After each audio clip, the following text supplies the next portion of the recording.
Suspense था वो खत्म हो गया है। करीब आप कह सकते हैं कि 3:20 को जो सुनवाई शुरू हुई थी वो अब जो है 4:58 पर यानी करीब 5 बजे जो है ये याचिका डिसमिस कर दी है जस्टिस मिश्रा ने। और जो है एक तरह से आप कह सकते हैं कि जो फांसी जो है वो मुकर्रर होगी नागपुर में, वो जो भी तय समय पे होनी है वो दी जाएगी। यानी जो अब जो ये पूरा जो ये इस पर जो कानूनी दांवपेच था वो खत्म हो चुका है। अब जो है जो 3 जज साहिबान की बेंच थी उन्होंने अपना फैसला दे दिया है। फांसी याकूब की जारी रहेगी।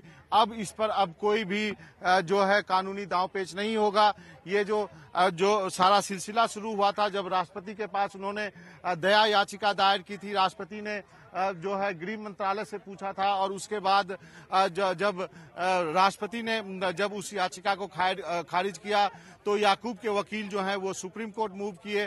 पहले जो है चीफ जस्टिस जो हैं उनके घर पे गए, उसके बाद चीफ जस्टिस ने दीपक मिश्रा को मुकर्रर किया, फिर वो दीपक मिश्रा के घर गए तुगलक रोड पे और उसके बाद ये तय हुआ कि सुनवाई जो है सुप्रीम कोर्ट में की जाएगी। आप देख सकते हैं मेरे पीछे सुप्रीम कोर्ट है, यहाँ पे सुनवाई हुई 3:20 पे सुनवाई शुरू हुई है। अभी जो है वो 5 बज रहे हैं और अब जो है अंदर से ये खबर आई है कि याकूब मेनन की जो याचिका है उसको डिसमिस कर दी गई है। यानी उसको जो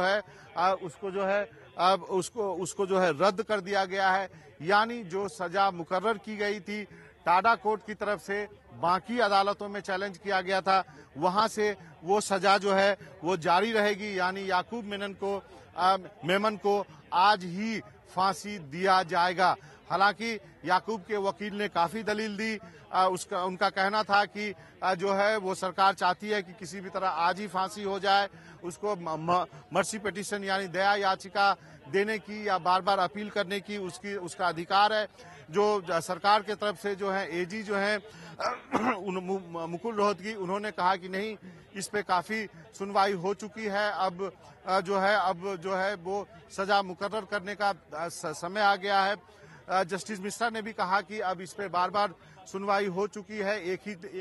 उनका जो एक आर्गुमेंट था उसमें यह था कि कोर्ट के उसके होने के बाद में, ऑर्डर होने के बाद में, मर्सी पिटीशन रिजेक्ट होने के बाद में 14 दिन का पीरियड होना चाहिए, जो शत्रुघ्न चौहान का जजमेंट है 2014 का, उसके हिसाब से। और वो 14 डेज पीरियड जो है वो एक तो उसको अपने रिलेटिव से मिलने के लिए, peace with his God, and also for filing A case before the supreme court of challenging the mercy petition.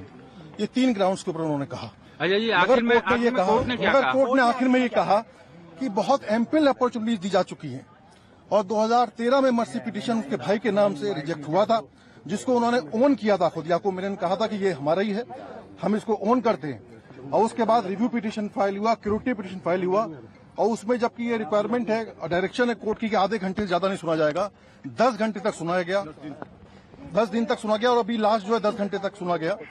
और इस कारण से इतनी अपॉर्चुनिटीज दी जा चुकी है और ये टेररिस्ट एक अटैक का मामला है, इतना बड़ा मामला है, और it will be a travesty of justice कि यदि हम इसको स्टे देंगे।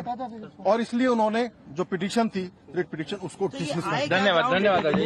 ये था जी जो इनका केवल ग्राउंड ये था कि मर्सी पिटीशन रिजेक्ट होने के बाद 14 दिन की रिक्वायरमेंट, शत्रुघ्न चौहान का जजमेंट है 2014 का, उसमें कहा गया कि 14 दिन के बाद एग्जीक्यूट होना चाहिए और 14 दिन के पीरियड में उसको एक चैलेंज कर सकता है मर्सी पिटीशन, या फिर उसको कूलिंग ऑफ पीरियड है, या फिर वो विल भी प्रिपेयर कर सकता है। ये 3 कारण उसने दिए थे।